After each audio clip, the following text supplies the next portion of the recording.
Welcome to the Home Care Strategy Lab. I'm your host, Miriam Allred. Today, we are in studio in Dallas, Texas, and I am capitalizing on a bunch of home care leaders being in town, and we are in studio. And today, I'm joined by Jen Kulig, the Director of Market Operations at Tribute Home Care. Jen, welcome to Dallas, and welcome to the studio. Thank you so much. Glad to be here. This is a first for you and kind of a first for both of us. But I have been looking forward to this for weeks. Ever since we got it scheduled, I'm like, I have been waiting for this moment. And now here we are actually doing it. So don't take this the wrong way, but a lot of people don't know a whole lot about Tribute or about you. And so when I got connected with you, I thought, of course, I want to have you on the show. And I want you to tell a little bit more about like Tribute's story and what sets you guys apart and how you've grown so quickly.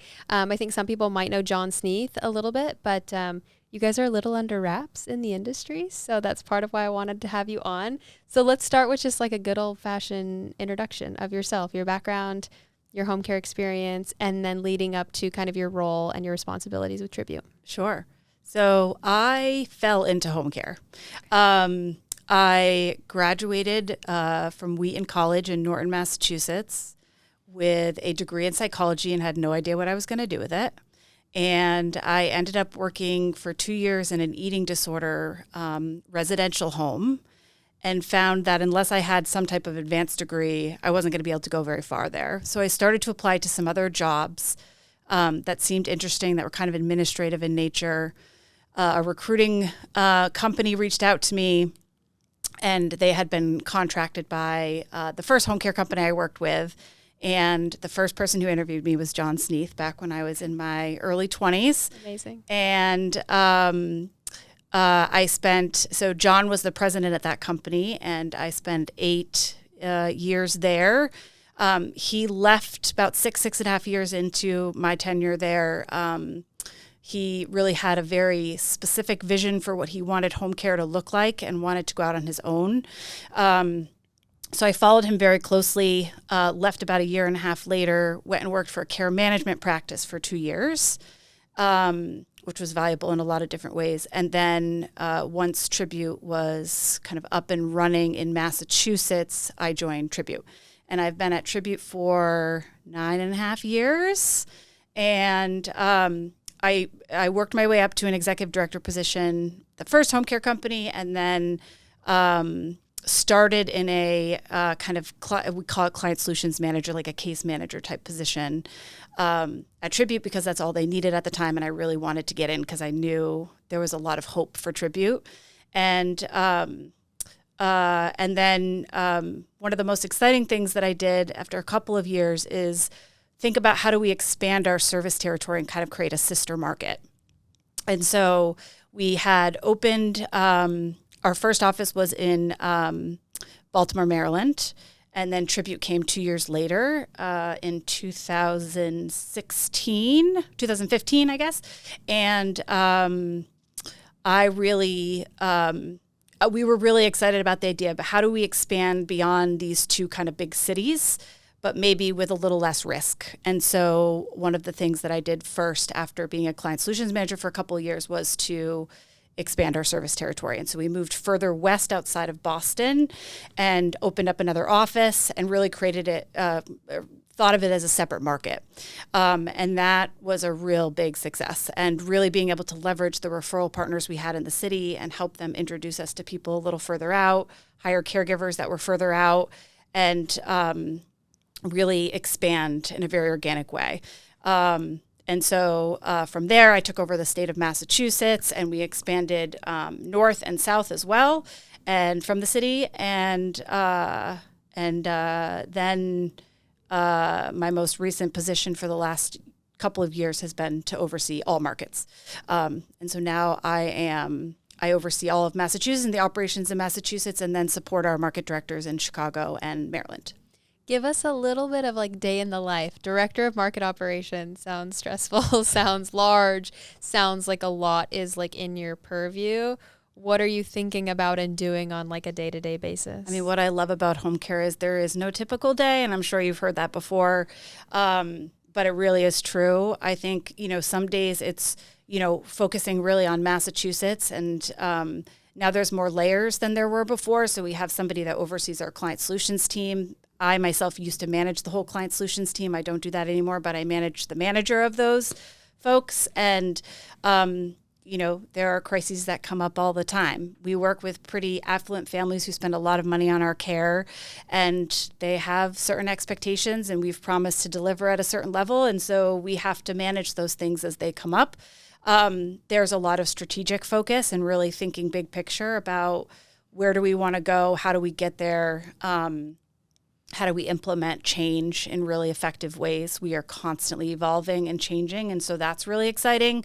I traveled to Chicago and Maryland probably every 6 to 8 weeks or so on average to really support the teams there. I spend time in the field visiting caregivers and clients by myself and with colleagues. So it's a whole bunch of things. But I think at the end of the day, it's, my focus is on how do we make sure that we give everything we possibly can to caregivers, because if we do that well, we will continue to succeed. That was awesome. That was really well said. And it's actually interesting where you started of someone of your size. It may seem like there's less fires. You've thought about processes and systems, and no 2 days are ever the same, but I would almost think that like there's less fires, there's more stability at an organization of your size, but that's not necessarily the case. It's care and it's humans at the end of the day, and there's always variables. Right. There's always going to be fires. Yeah, I mean, you can have a lot of operational consistency, if this then that, but I still hear new things that happen every day. Like something happens with a client and you're like, well, that's a new one. That's a first. That's a first. So, never ending firsts in home never care. Ending That's firsts. What it feels like. Yeah. Everyone I talk to, you've been doing this for a long time. People that have been doing it for 20, 30, 40 years. Yeah. No 2 days are the same. Yeah. Which I just, again, think is interesting. It doesn't matter how long you've been in this business. There's always something new. You haven't actually seen it all.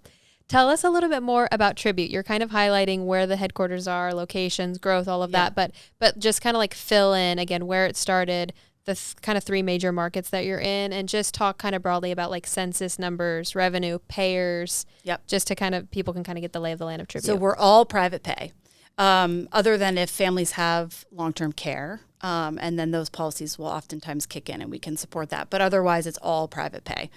So no Medicare, no Medicaid, no VA benefits, none of that. We are about a $30 to $32 million company at the moment. We have grown every single year, usually at a 10 to 15% clip, some years more, some years a little less. So seeing that growth trajectory continue to go up has been really exciting. Right now, we service 14 to 15,000 hours a week of care between our 3 markets.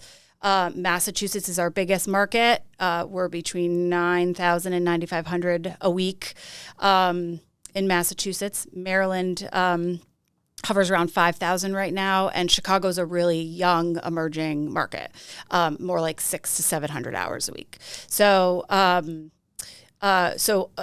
3 markets are kind of in different stages. Obviously, Maryland and Massachusetts would be considered very established markets, but also very different markets. Really our mission is to bring love visit after visit for those who need care and the remarkable people who provide it. And I just think that really encompasses what we're truly all about. Growth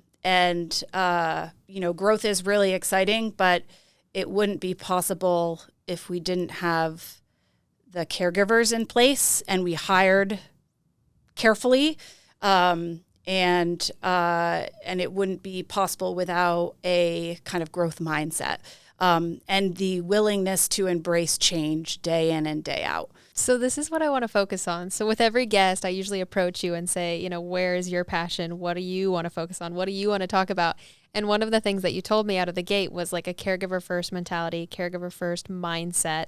And what I want to focus on and what I want to hear you dissect is how do you do that at scale? A $32 million business, how do you hire, fire, review, reward, recognize, retain caregivers at scale and keep that mentality at like the heart and center of everything you do? Because in my mind, a lot of home care agencies tout that, they say that, but how do you actually practice what you preach? And then how do you do that at scale? Like, that's my question. Kind of the theme of the conversation today is like, I want you to tell us how you guys are doing that as such a large organization. So I think we should just start with your hiring process, like what you think about, what you look for, the demographic of these caregivers, and then we'll just kind of like piece our way through. But let's start with basically unpacking your hiring process. How do you initially approach and think about hiring? Great. It's a loaded question. It is a loaded question. Take it bit by bit. Start wherever feels natural. Hiring is essential to the success that we've had at Tribute. We only hire, and I guess I'll back up and say too that I think there's a pretty significant misconception in the home care industry that home care is home care is home care. Caregivers bounce between agency to agency. You know, you may get lucky and get a great caregiver, but then the next day, not such a great caregiver. And I think that is the experience that families have with certain agencies, but that's really what we try to avoid at Tribute. And so how do we do that, right? So we only hire 1% of caregivers who work at Tribute. So it's a slog to find what we would call a real Tribute-y caregiver. And one of the most critical pieces of our success is our recruiting department. So we have a head of talent acquisition who then oversees our managers of recruiting. We have one in each state, and their whole job is to find those 1%ers. And it also starts with customer service. As much as we are assessing their fit for us, we want to make sure that they can experience right out of the gate what it's going to feel like to be at Tribute. And so every single person who applies gets a response from us, whether they're going to make it through the process or not. They're going to hear from us. They're going to feel what that kind of high touch is all about. And then, you know, even at the very beginning stages of the applicant process, we give really clear instructions when somebody's applying around what we're looking for and what, we'll ask, details about not just their experience and, what they can bring from a skill set perspective, but also like, what's your availability? Select the days that you want, select the nights, the days, things like that. But there's very clear instruction. And if they don't follow those instructions, they do not get passed through. They may be a great caregiver, but those little details matter. And so we do a phone screen. If they get past the applicant review, we do a phone screen with our recruiter. And then they decide whether they want to invite them for a first interview. And then if they get past the first interview, which is usually a half hour to 40 minutes, it's a lot of, it's not scripted. It's remote. It's remote. It's not scripted, and it's really, it's a lot of like situational type questions, really understanding, what are their motivations? What kinds of situations have they been in before, and how did they respond to them? At the end of the day, to us, it's, experience is critical, but to us, it's not as critical as somebody who has grit, who has empathy, who has motivation to do this for the right reasons. So we've got to figure out how to get at that in the interview process, the phone screen and the interview process. And it reminds me of your psychology background. Yeah. I don't know if you're tapping into that or if you train your team to tap into that, but it's very much like a psychological, like, how do you think about things? How are you going to approach certain situations? It's less so, can you do this? When are you available? Yeah. It's like, how do they think? Yep. Yeah. And do they come on time? Do they come prepared? How do they present themselves? Because that says a lot about whether someone's really committed and wants to be at Tribute, or is this just another job and they applied to 30 of them? And that's not to say we wouldn't hire somebody who applied to 30 jobs, but we want to dig to really understand what are their motivations and what about our ad specifically attracted them to apply, and really understand the psychology of that for sure. And we've had a lot of iterations about how we hire, and we've gone back and forth about, maybe we're being too strict, and 1% is really painful. I would love to sit here and say we hire 5%. But we just keep coming back to, we cannot compromise on quality and what we feel is a tribute profile if we're going to go out in the world and promise what we promise to our clients. We just can't. And whenever we've kind of backed off a little bit or been a little bit more lenient, we've found ourselves in the same, we've come to the same conclusion, which is no, stop doing that. So, and then after the first interview. Let me jump in and ask a couple questions though before we keep going, because I want to dive into each section of this. On kind of a tactical level, what platforms and channels are working well for you? Are you guys out on all of the kind of like traditional Indeed, social media, on all those platforms? And are any one of those helping you get closer to the 1%? I know it's a volume game. It absolutely is a volume game, and so you have to be everywhere. Yep. But are you finding certain level of success with any one platform or with any one strategy? So the biggest success is word of mouth. 40% of our hires come from existing caregivers, and they are 10 to 15 times more likely to be hired than folks off of one of the job platforms. So as we grow, our word of mouth grows, and that becomes really, really critical for us. And we pay a caregiver, an existing caregiver gets paid $700 anytime they refer someone that is hired, and they get paid the minute that caregiver is oriented and hired. So people can refer as often as they want. They still know that we probably won't hire everyone they refer, but I think it motivates our caregivers a bit. And I think that they believe and have experienced what we give them, that they want to spread that to others. So that is a critical piece to our recruiting. And then, yes, Indeed is probably the one we use the most. It's sifting through a lot of muck. Yeah, it really is. But 1% is better than 0%. So, and then it's really just about, how do we position ourselves in those ads, and what is it that really attracts somebody to apply? And we play around with that a lot. What's the title of the ad? What's the language, the body? What are different, we've tried different things, at the onset about, we have a salaried program, which I know we'll talk about in a bit, but do we try and hire caregivers into a salaried position, or do we guarantee them 40 hours for 4 weeks and try to recruit them that way? And we've found that just going back to the basics is usually the best way. Because if people are attracted to something like, guaranteed pay for 4 weeks, they may be motivated by the wrong things. And so we tend to go back, we'll continue to experiment and try new things, especially when we're in a state of needing caregivers more than other times. But word of mouth and, that 1% off of Indeed. And then, we also have some really good relationships with some nursing programs and some CNA programs, particularly in Massachusetts, that have, a couple times a year as their classes are graduating, we'll go in and present, help do mock interviews and things like that, and can usually get a couple of new hires from that. Okay. I might be putting you on the spot with this, but if you had to ballpark like your digital budget for recruiting, any sense of what you're paying on like a weekly or a monthly basis on just online specifically, because you do a lot of word of mouth. Yeah. Which is nice because that's, obviously you pay out those bonuses, but it's kind of, I think on average, we've probably spent a couple $1,000s a month to post ads throughout our markets. It ebbs and flows. We decide, there are some, you can do free postings, but then you get more muck a lot of times.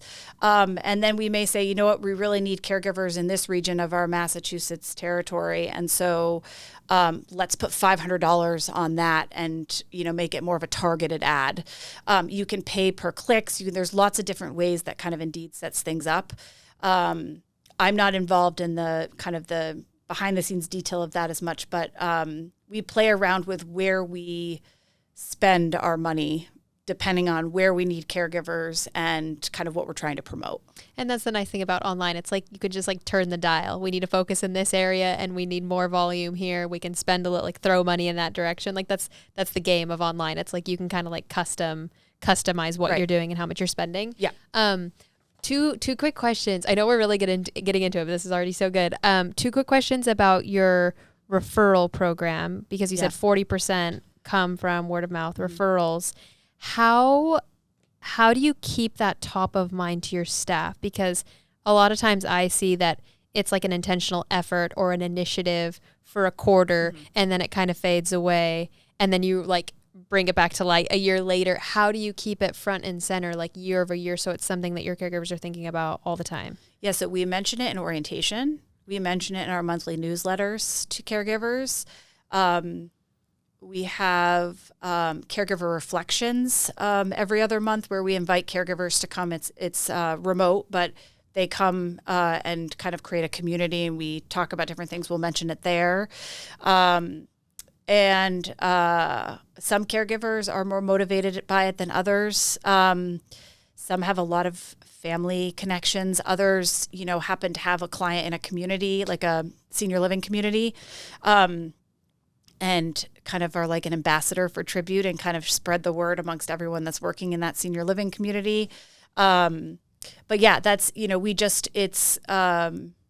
and being consistent about it. We've gone back and forth about how much we pay, when we pay it.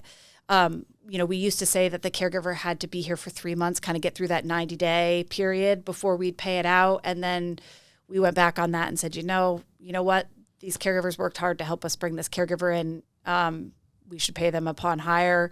And the $700 rate, that was going to be my next question. How did you establish that? It seems kind of like a random number. Yeah, it is. I think we started with 1,000. We've gone back and forth. Okay. And as our word of mouth has increased, obviously that expense has increased. So we're just trying to figure out how do we fit it into the budget appropriately and still make it feel like a motivating number. So yeah, it's a little bit random, but, and we've tried other things too, where we'll give, a bigger bonus, and then we'll also, donate to a charity of the caregiver's choosing. So at certain times of the year, if things are particularly tight, then we may try and add like a creative edge, to it. But we've been very consistent with $700 upon hire for a while now. Yeah, this is interesting how explorative you guys are in your approach to all of these things, but it's not, it's scientific, but it's not. It's like something works for a period of time. Doesn't mean we're going to go down this path for year over year over year. It's like, no, we need to continue to refine and look at all of these kind of like micro changes that we make in the recruiting process to see what sticks. I think that's absolutely right. One of our core values is to embrace challenges. And I think we are particularly good at that. And a challenge could be something feels stale, or we're not hiring at the clip we wanted to, or orientation isn't getting the reception that we had hoped it would get, or it's not as engaging as we want it to be. Like, let's go back to the drawing board. And I think when we identify challenges in a creative way, we then create iterations of things and evolve. And I think that's one of the things Trippy does best. I like that word that you just said is like stale, like processes. I was going to say people, that's the wrong thing to think about, but like things get stale. Yeah. You do things over and over for so long and everybody just feels that like kind of staleness. And it's like, okay, let's actually lean in and shake things up and try something new. That just keeps the organization fresh. That keeps people excited, motivated, probably keeps you motivated every single day. Is just like, let's keep thinking about these processes. And also, how do you continue to collect information and data from everyone that's impacted by all of these things and use that to help drive your behavior, right? So, we collect feedback from caregivers in so many different ways all the time.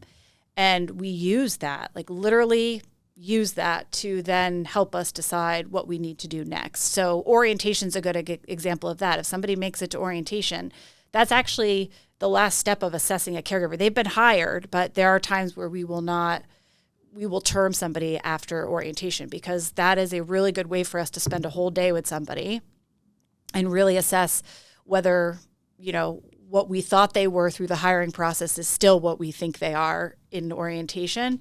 But also we have to think about how to run orientation in a way that will allow us the opportunity to really engage with the caregivers. It can't just be us sitting there communicating and throwing crap at them, about Tribute and how to operate at Tribute, much of which they're not even going to retain. So we've got to think about how to really engage with them, how to make it a day that allows them to really feel Tribute and allows us to really get to know them on a personal level. So that's just one example. Yeah, so let's keep going through the hiring process. You talked about qualification, which I think was so important. You said a couple of things about there's a lot of indicators in that qualification process. If they're not communicative, if they're not rescheduling, if they're not responding, it's those are indicators of the type of hire that they're going to be. And so being really dialed into the qualification process, I think, is key. And then you talked a little bit about screening. So it's that remote call that's very conversational, that's very organic, that's not scripted. And now you're talking about orientation. What comes after the screening process? Interviews, one or two? So one interview, and then it's not really a second interview, but they meet with our kind of an onboarding specialist, and she goes through all the kind of logistical paperwork and understanding their availability and just all those logistical things. But that's also an opportunity for assessment of that caregiver again. And there are times where she will meet with somebody and say, nope, whether they don't come prepared with the documents that we've told them to come prepared with, or, they kind of don't treat her the same way that they treated the person who did the interviewing. But the goal is to give really good consistency to the caregiver, the applicant, through the process. And we would expect the same from the applicant. And so once they meet with Holly and do that piece, then we set them up with orientation. Okay.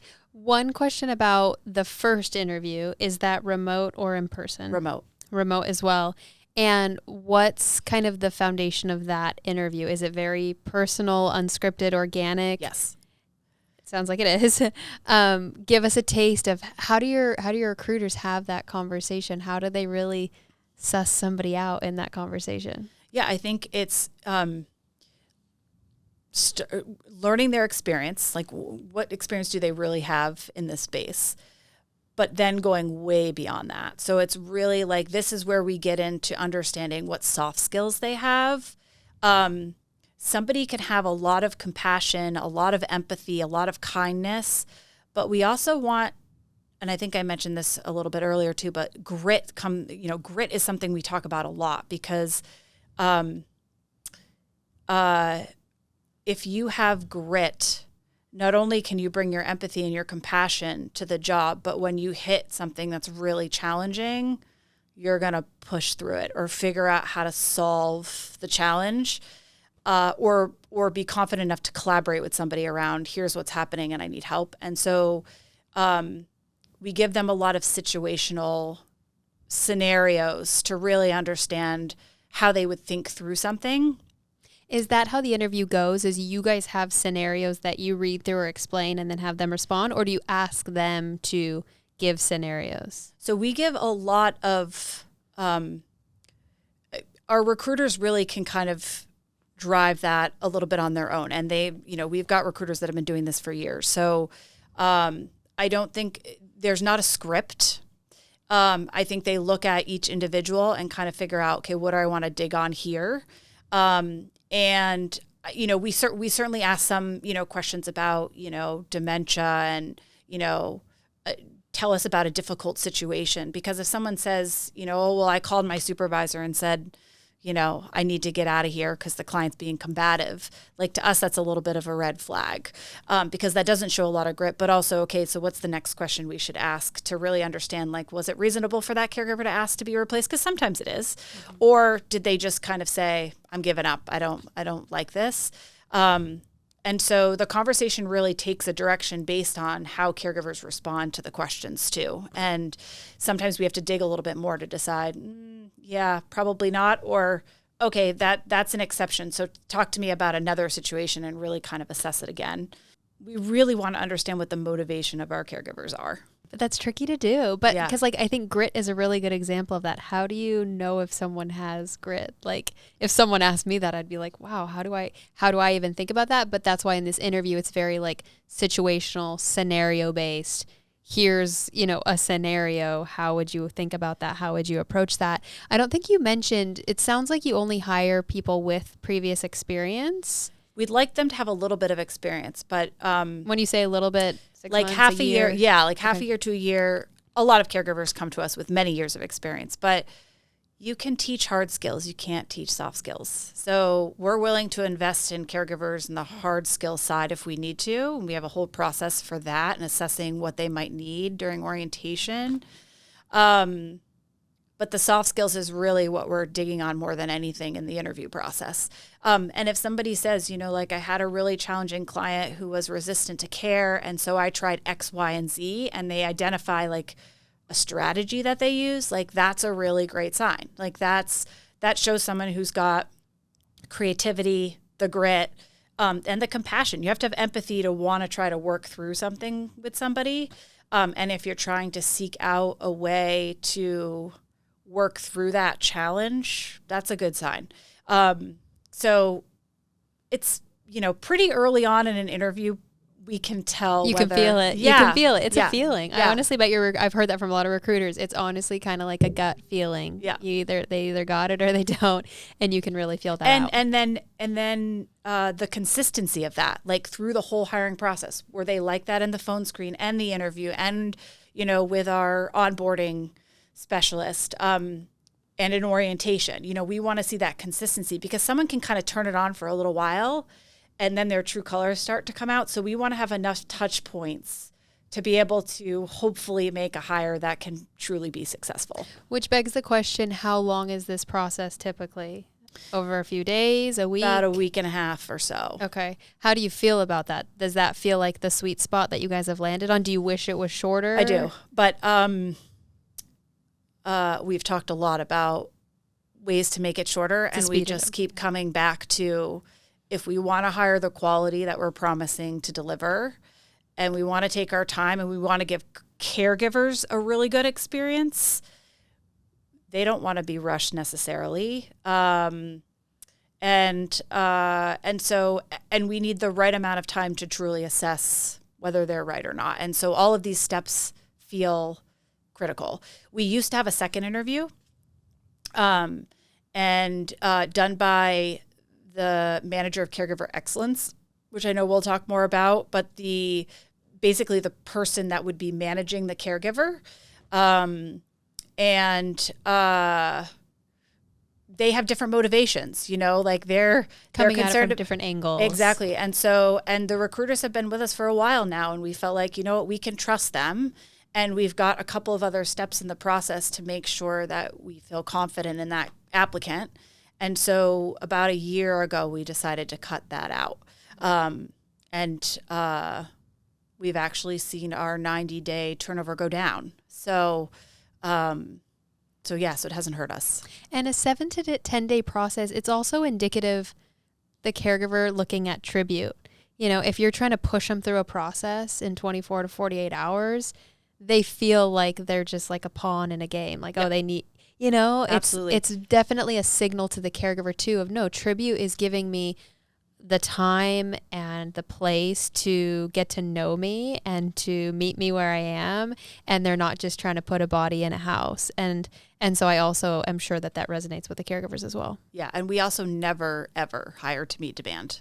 So that is part of why we take the time we feel like we need to take, because we're not trying to push a caregiver through to then fill a new client.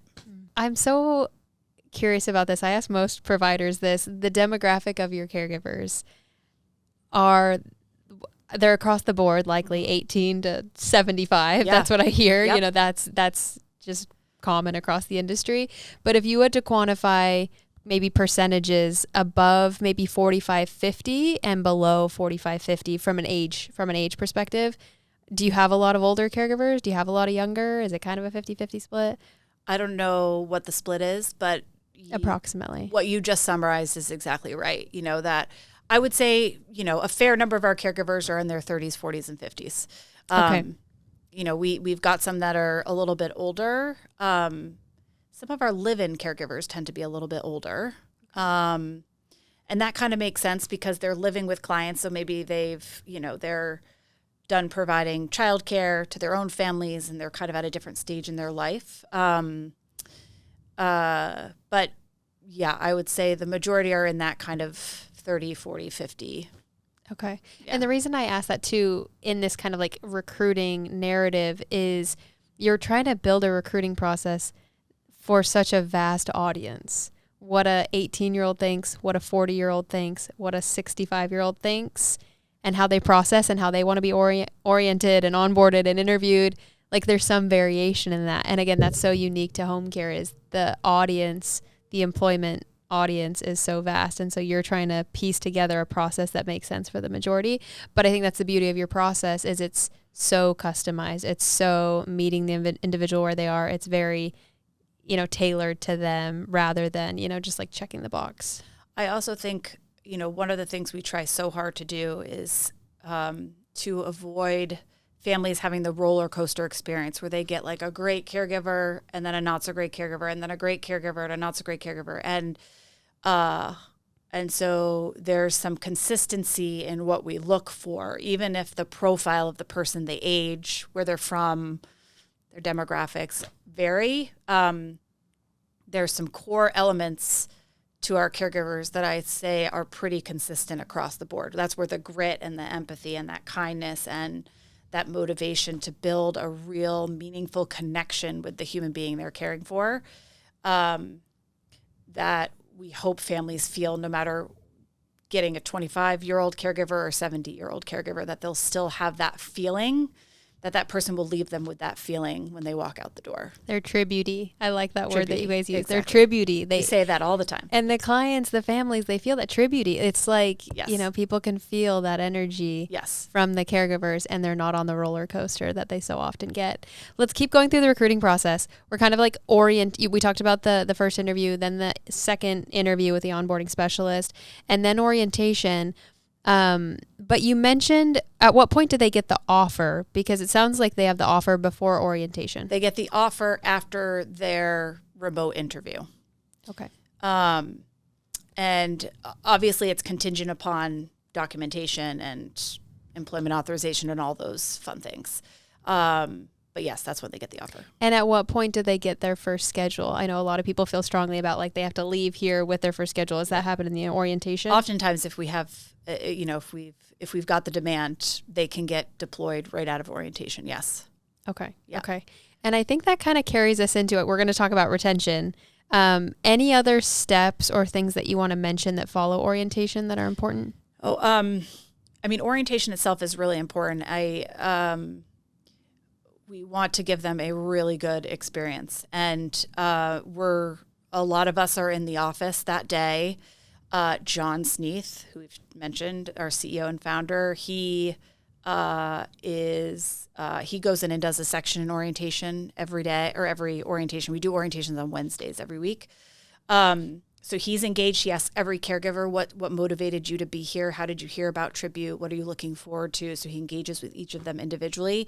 And he will do remote for Maryland and Chicago. The office team does lunch with the caregivers. So we buy them lunch and then all sit at a table and just engage and talk about whatever. And so it's all just part of what Tribute is trying to kind of get across to caregivers. Your family, we're here for you. We want to support you. We want you to get to know us. We want to get to know you. You're not alone out there in the world. We're all in it together. And so that's a really important kind of final step for them before they kind of fly off, into our clients' homes. Yeah, it sounds like a really personal experience. Like it's more so just like lunch and community and John's presence Yeah. of like, we are here to support you. We're here to serve you. Like, it just sounds very kind of relaxed. It's not so like high pressure structured. It's more of like, just come get to know us. We want to get to know you. We want you to just be excited to start working with us. Yeah. And we also, the other thing we do in orientation is competencies, where we'll assess their skills, their hard skills, so that we can determine where could they use a caregiver training to work with a more seasoned caregiver to learn something specific. If they're a newer caregiver, maybe identifying, okay, let's have them train with a caregiver for a couple of days before we deploy them on their own. Or if they're new to home care and they've never worked in home care, but they worked in a hospital or senior living, like, let's give them a little taste of how home care is a little different.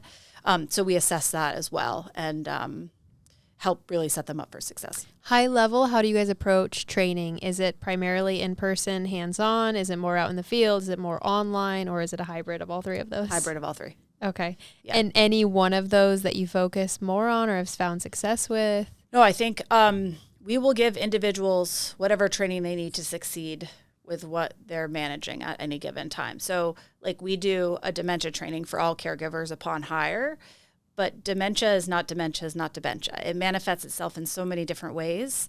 And so when a caregiver goes into a home and is told this client has dementia, it may be completely different than another client they experience with dementia. And so we've got to be really strategic in giving them tools to succeed with that client. And so it's a constant learning opportunity. We can give these broad trainings and they're really important. And I know a lot of agencies will tout like, oh, we do dementia training or we do hospice training or whatever. And of course the basics are really critical, but it's also really critical that you give that ongoing support. And so it comes from our client solutions team, our case managers. It comes from, the support they get from the managers of Caregiver Excellence, which we're going to talk about shortly. And then it comes from kind of formal trainings. And then it comes from their peers. We have caregivers, new caregivers that train with more seasoned caregivers and really learn the ropes. So it's a multi-prong approach depending on what that caregiver needs. And we may have a seasoned caregiver who's been doing this for 20 years and they are dropped into a situation that they've never experienced before and they're going to need more hands-on support. And that's what we're all about. I'd imagine training is like a pillar for you guys, like a core part of like your identity as an organization, it sounds like. Yeah. And has that always been the case, or do you feel like that it was an evolution in and of itself of like it's become higher priority? Definitely an evolution. It's always been a priority, but thinking about it in the multi-prong way evolves constantly. And, really making sure that we hear from caregivers what they need to feel like they can succeed out there in the world, in a private home. So listening a lot and identifying what they need and then being able to target that specifically to a certain initiative of some sort.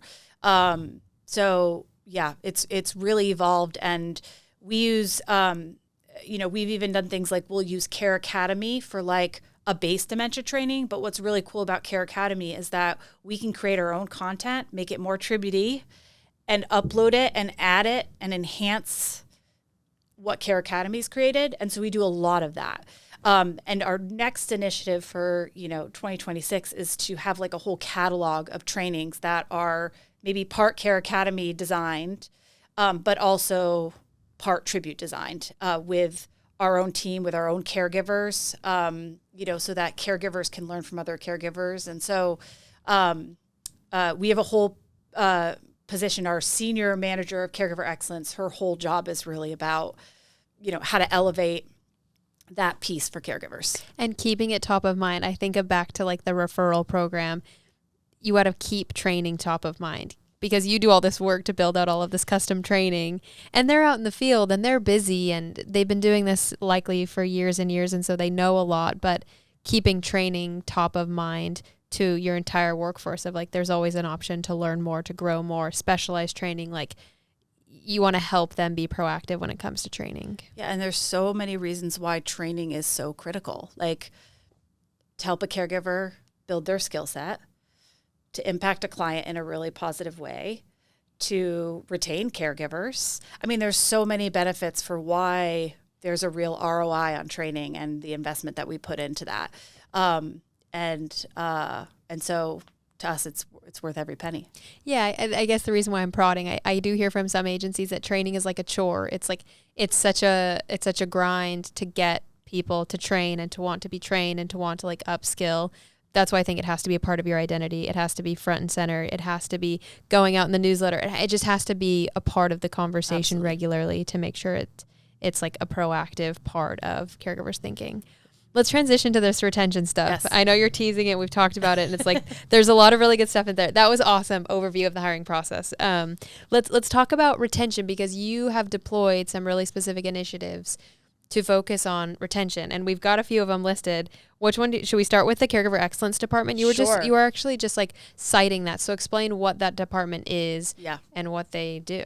So, so we have a Caregiver Excellence Department. We have a department head. We have a senior manager of Caregiver Excellence, and then we have 7 manager of Caregiver Excellence. 3 in Massachusetts, 3 in Maryland, and 1 in Chicago. And their whole job is to celebrate and support caregivers, literally. And we want, one of the things that we're going back to kind of how we evolve over time and kind of pivot or try new things. Right now in Massachusetts, we've decided to kind of specialize our MCs. So, prior to half a year ago, each of our MCs had, a third of our caregivers. In Massachusetts, we have about 225 caregivers. So a third of that is, 75, 80. And they would really just kind of keep tabs on them and really, support the heck out of them. What we've done in the last 6 months is said, let's have one MC who focuses just on the first 90 days, one MC who focuses on support and celebration, so celebratory initiatives, and then one that kind of supports technology and answering a lot of like kind of administrative stuff, the payroll and, all those things. But we've really evolved with the MCE role. Like one of the big pieces of the MCE role is focusing on retention. And that first 90 days, as I'm sure you've heard before, is incredibly critical to someone's success to kind of make it. They can make it past 90 days. We can often keep them for quite a while. We started, so one of the big initiatives that MCs had on their plate a number of years ago was what we called TAP, the Tribute Achievement Program. And we designed it. The thought initially was, okay, if caregivers meet certain performance metrics, being on time, wearing their uniform, logging in and out appropriately, like all these kind of administrative logistical things, but that really make a difference in the impact of the care you're providing. We'll give them a quarterly raise. Every single quarter, they can keep getting a raise. And what we found was that the really great performers continued to perform really great and get those increases. But the mediocre performers, or the ones that were, in the bottom 50%, didn't really impact their behavior. And so it was a lot of work to administer it and to kind of have all these caregivers with different pay rates and give them these, quarterly kind of performance reports around how they were doing. And it wasn't really impacting behavior. And so in the last year and a half or so, our senior manager of Caregiver Excellence, Charlotte, really took the time to research what motivates adult learners.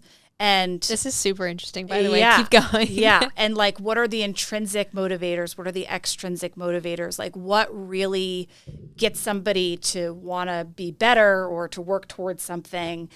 And through that, we created the RISE program.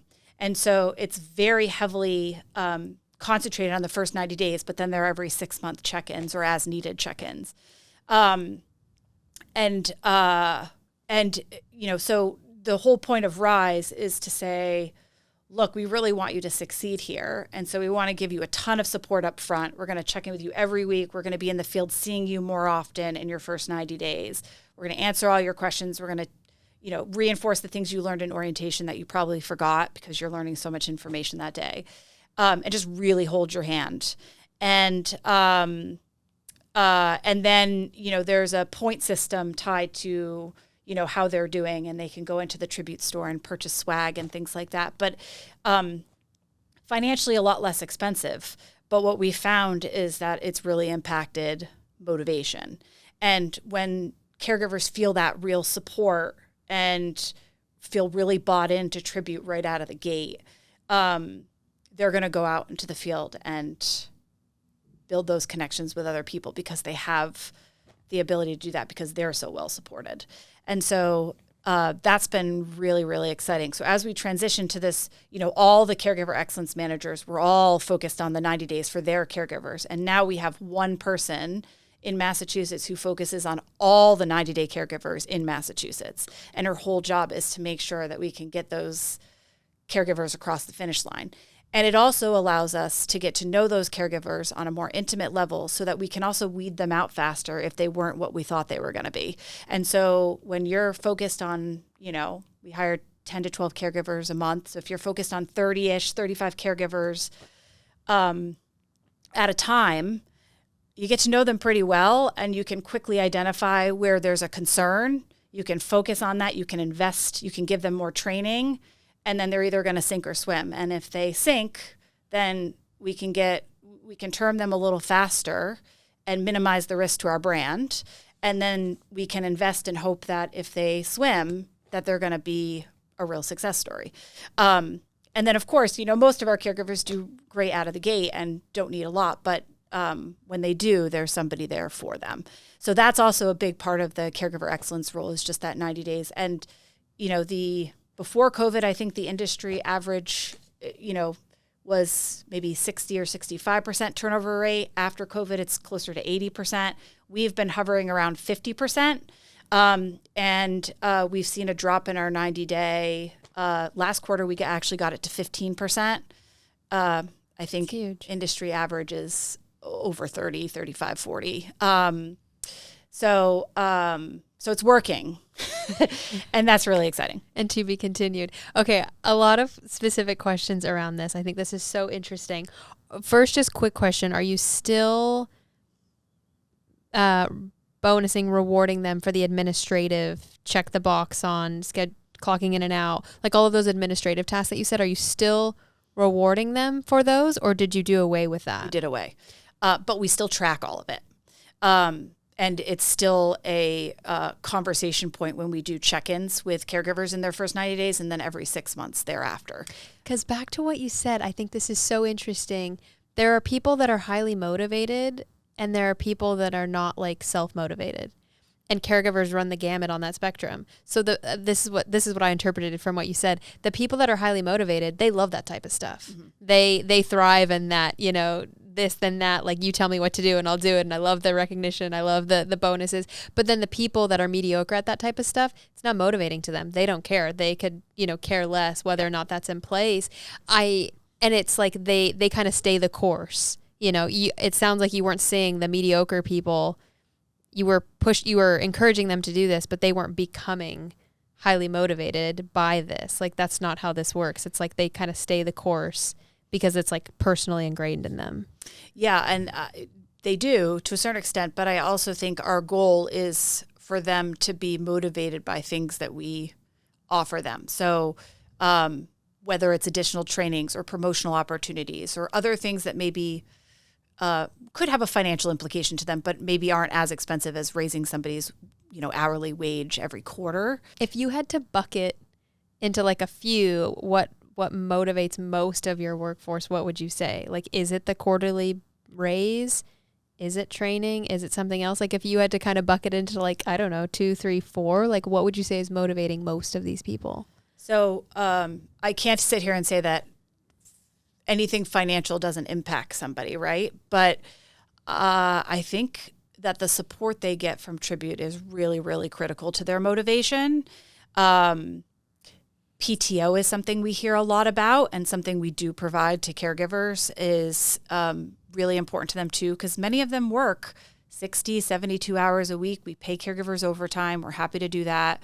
And, they can get burnt out. So if they can get 2 days of paid time off, that's critical.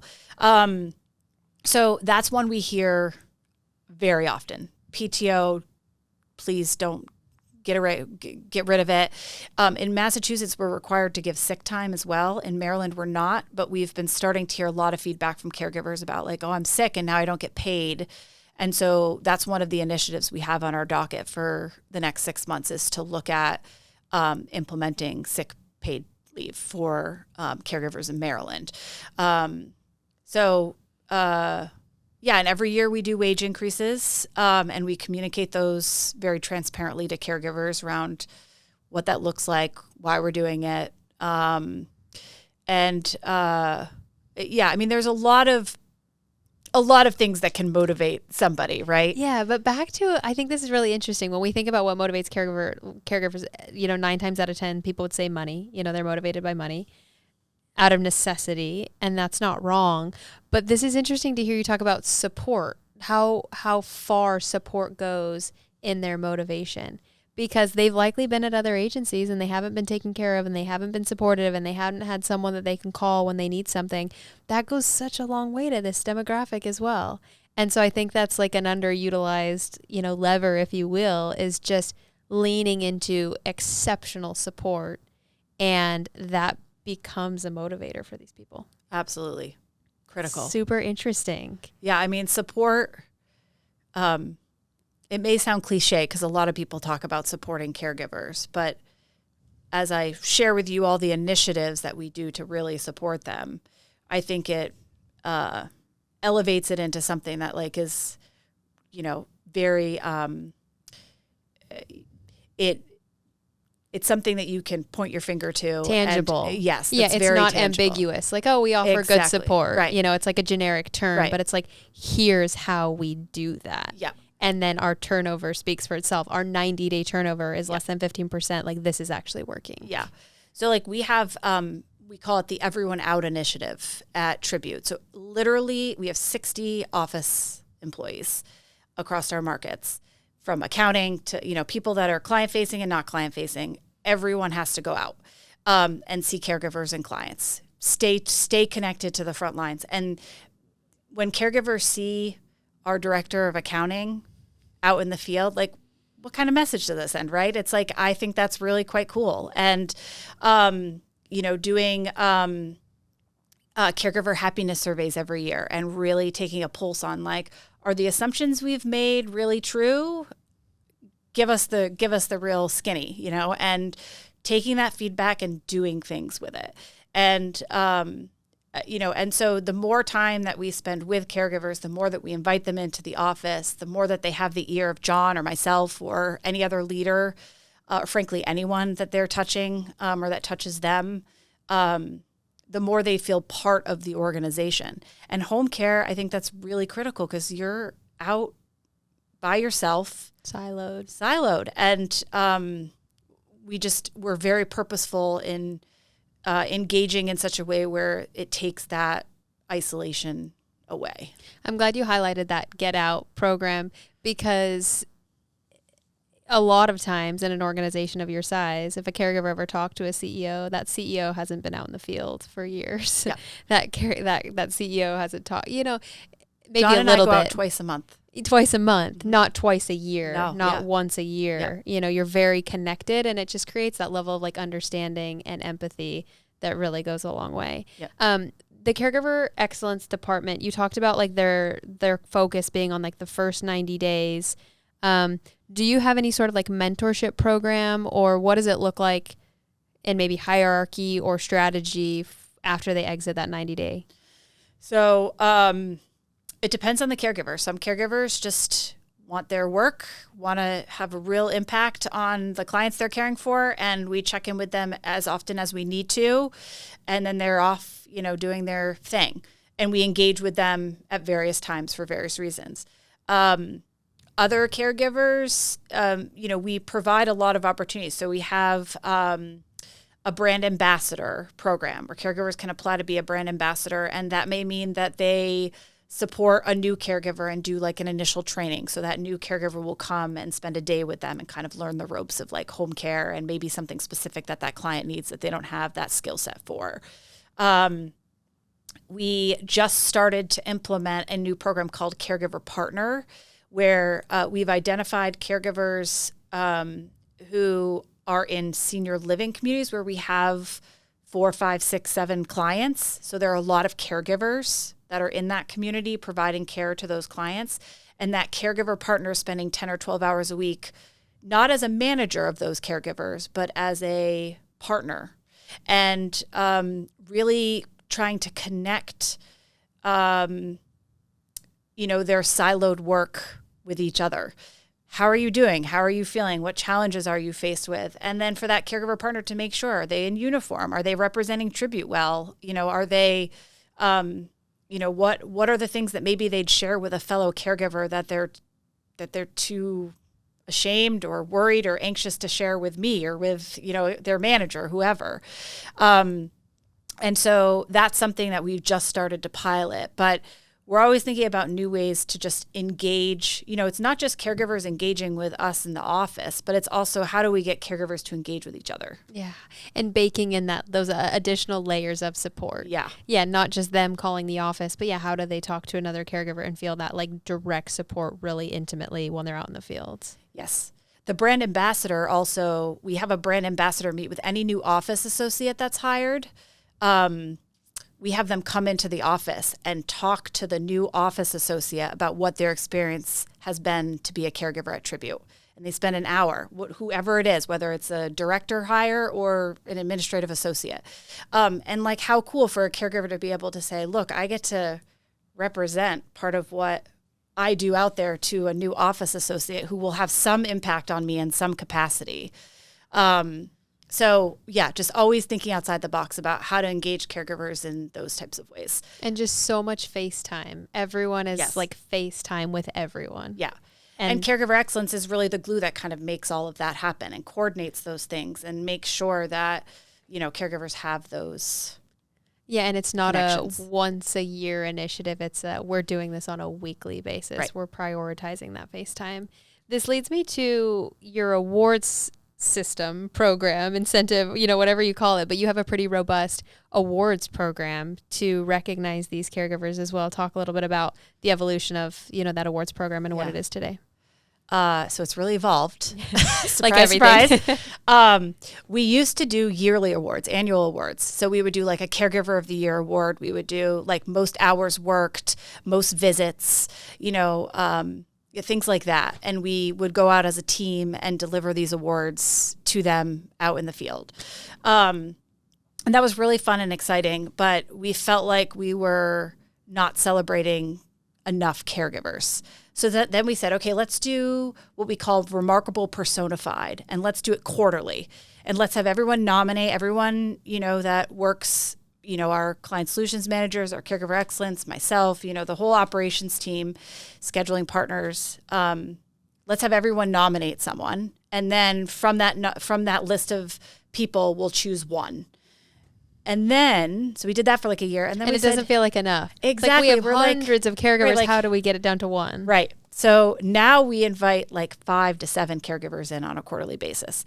And they get a monetary stipend for the award. They get a pin that they get to wear on their uniform, which just kind of is symbolic, I think.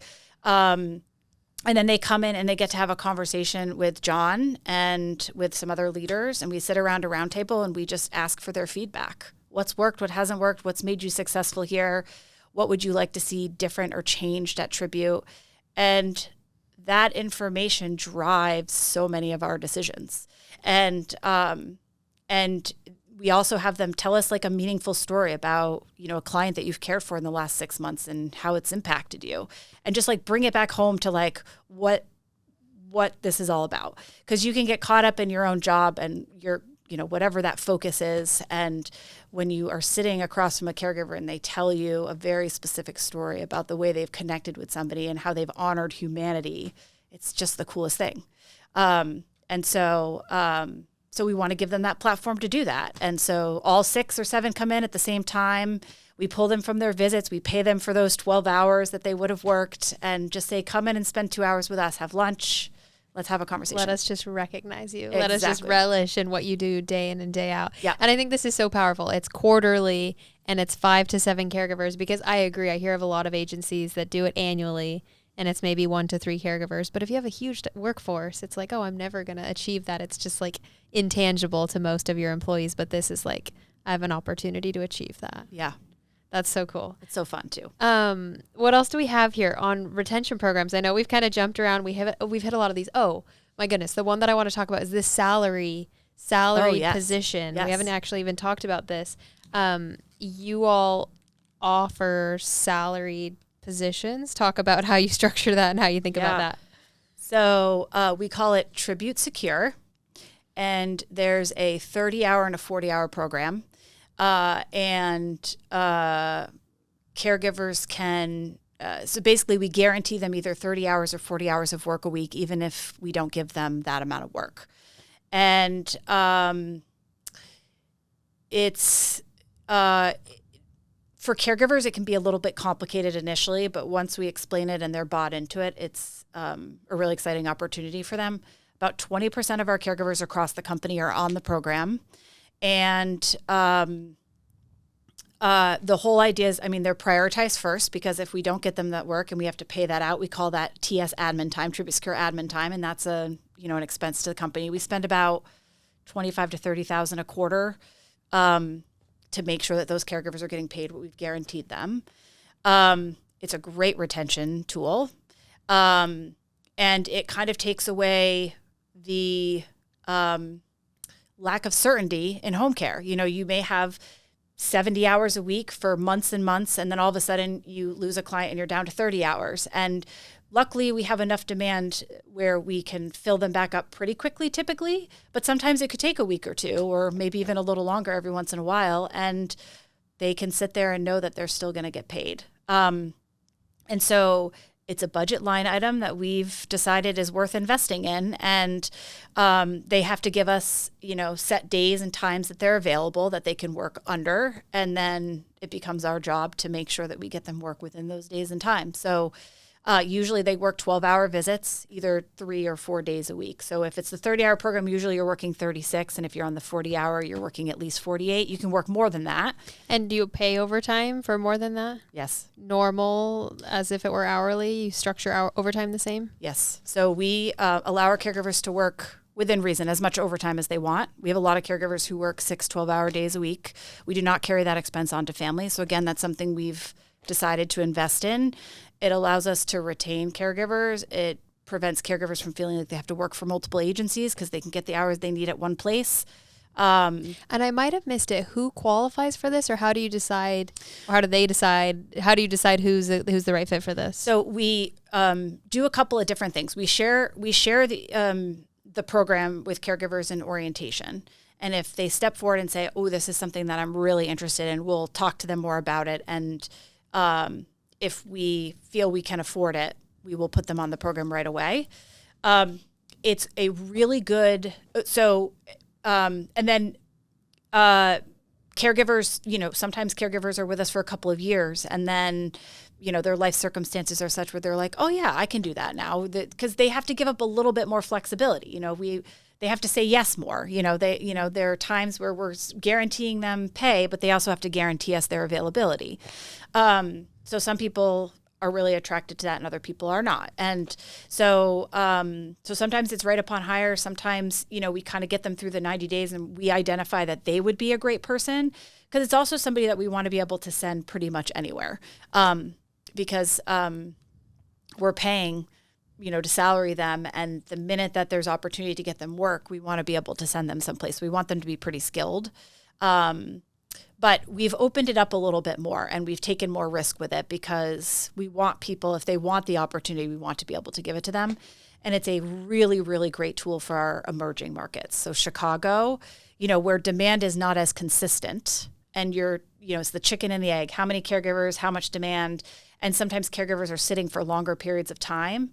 So instead of having a revolving door where we lose caregivers because they're not getting work, and then we have to hire more rapidly when work comes in, we just let them sit and we pay them. And so it's been it's a budget line item. There's a financial cost to it, but for us, it's less expensive than losing those caregivers and having to hire again. Okay. Really well said. Because my first thought is, oh, why wouldn't everyone do this? But you're so right. That's not the nature of home care. Their schedules, their life circumstances, it's constantly ebbing and flowing. And so this doesn't make sense for everyone, but it does make sense for a lot of people. And it's a differentiator. Like you said, in an emerging market, Chicago, it's like you can offer this to people, even mention it maybe in your recruiting efforts or mention it in orientation. And some people, it's a huge, attractive, incentive opportunity for them. And so it draws people in, but if it's the right fit. Exactly. Okay. Yep. I'm glad we hit on that because I don't hear a lot about like salaried positions, and how you all are thinking about it is really unique, and it will probably continue to evolve and adapt as you put more people through that. I think we hit on most of the retention programs that I wanted to hit on. Can you think of anything else that I'm missing? We talked about training, career paths, promotional opportunities. You just mentioned some, career or caregiver partners. Brand ambassador. Brand ambassadors. Right now, I believe seven of our office associates were also caregivers, so about 10% of our workforce. So we're always thinking about ways to also, a lot of our caregivers, from other countries in particular, had pretty significant careers, whether they were nurses or psychologists or worked in a hospital setting or some accountants, business people. So any opportunity that we can leverage some of that kind of previous life, skills and experience, we want to. And so whenever a position in the company opens up, we let caregivers know about it, just like we let our office team and external folks know about it. And so anyone is welcome to apply, just like anyone else. It's been fun to bring in some caregivers into the office team too and see them thrive in that setting. And even just offering up the opportunity, they feel like I have a chance to upskill, to become, someone in the office. Talked to a lot of owners about this. It's not a right fit for everyone, but even just offering up that opportunity so they can start to think and shape their own career path. A lot of these people are just limited by their own thinking. And so showing them a path, showing them opportunities, teeing them up for that, they can decide for themselves whether or not it's a good opportunity. Yeah. Jen, I've had you in the hot seat for a long time, and you are awesome. Like, you are just killing it, and I'm so all right, we could keep going, but I know we're about at time here. Let's just talk a little bit about kind of these last couple of questions, your personal take on the workforce in general. Does this keep you up at night when you hear the numbers that so many people are turning 65 every day and, America's headed for a train wreck? Like, for Jen personally, how worried are you about the workforce and about where home care is headed? Is it stress and fear, or is it excitement and opportunity, or does it depend on the day? How do you think about this? I think it's mostly excitement and opportunity. I think if we continue to stay the course and do what we keep doing well at Tribute, I have high hopes that we can continue to recruit pretty successfully. And I think our retention will continue to get better and better. I think a lot of home care companies kind of dismiss retention, and it's just kind of what it is, and let it be its thing. And we just focus on continuing to hire. That's not really our mentality. We want to retain caregivers because it costs less. We trust them. When they've been with us a long time, they can give us a lot of really great information to help us evolve. They become part of that fabric. So am I worried about, I'm a little worried about the current administration and kind of their take on immigration for sure, and kind of what that will mean for even our existing caregivers, our current caregivers that are currently working legally. But we can't control that. And I think we just have to continue to advocate in the healthcare industry and at large for why immigrants are so critical to this industry. And I think the more that we grow and the more that we get, buy-in from our caregivers to keep referring other caregivers, I think we'll be okay. We'll be okay. Yeah, and self-sustaining and continue to focus on everything that we've talked about. If you just continue to hone in on that and refine that, it's like you almost can't lose. Like, it's of course it's going to continue to get harder and harder to find caregivers because the need is greater and greater. We also have to continue to be, relentless focus on doing right by the caregivers and that caregiver mindset, because the more that we do that, the more that we'll attract caregivers. And it may mean that we have to take market share, competition, right? But if we're doing things the best way, then, we may have more success at attracting caregivers than our competitor down the street. And that may be an unpopular thing to say, but it's reality. We've got to stay on top of that so that we continue to be a place that caregivers really want to be. Last question. You teased a little bit thinking about 2026, kind of the next 12 to 18 months. Any initiatives or programs or kind of in this vein of recruitment and retention, anything that you're thinking about or planning in the next 12 to 18 months that you can share? I mean, what's most critical is that pretty much everything we're focused on has to do with caregivers. I mean, our relationship development manager, Colin, in Massachusetts, he's been with us for about 3 years, so sales guy.